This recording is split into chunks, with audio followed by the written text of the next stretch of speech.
Di tengah persoalan pengangkatan tenaga honorer yang terus bergulir, DPR mendorong penyelesaian persoalan tenaga honorer secara kemanusiaan dan sesuai koridor Undang-Undang Aparatur Sipil Negara. Kemenpan RB menyebut jumlah tenaga honorer di Indonesia hingga tahun 2023 mencapai 2,3 juta orang, sehingga butuh perhitungan yang cermat agar tidak membebani negara, namun juga tidak menelantarkan para honorer. DPR bersama pemerintah telah menyiapkan formula terbaik untuk menata dan mengelola ASN melalui revisi Undang-Undang ASN Nomor 5 Tahun 2014.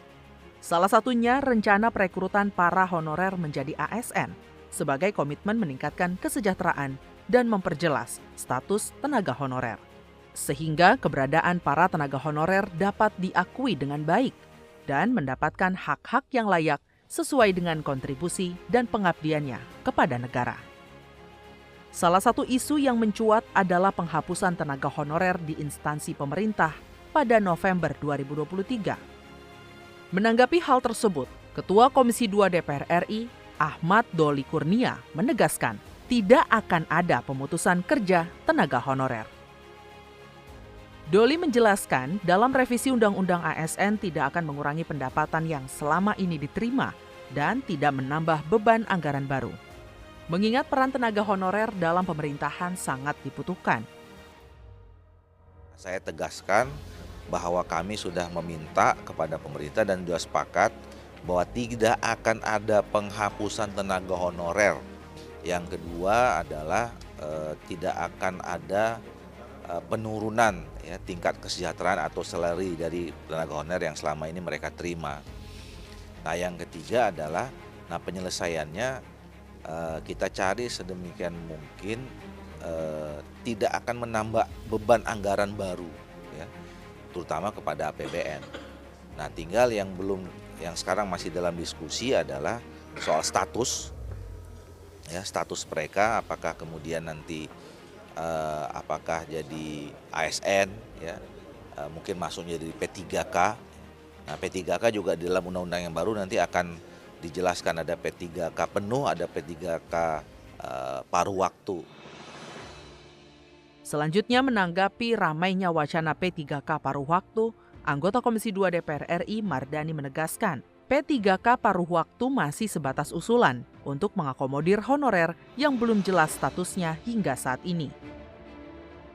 Mardani menjelaskan, munculnya usulan P3K paruh waktu atau P3K part-time untuk mengamankan honorer dari penghapusan tenaga honorer di bulan November 2023 nanti. Hitung-hitungan kita jumlah dari ASN dan P3K itu nggak lebih dari 3 juta. Semuanya. Kalau reforma birokrasi jalan. Sekarang yang existing 3,9.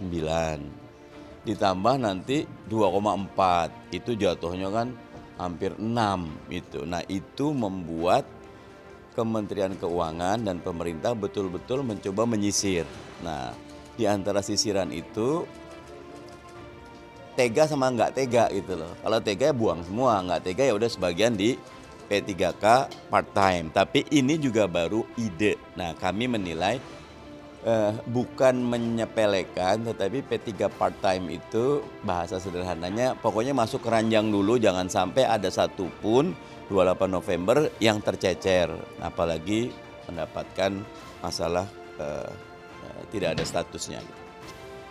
Proses pembahasan rancangan Undang-Undang ASN telah rampung dan akan segera dibawa dalam sidang paripurna terdekat. Dalam draft rancangan Undang-Undang ASN disebutkan penentuan P3K penuh waktu dan paruh waktu akan dilihat berdasarkan tupoksi dan beban kerja dari jabatan yang diampu.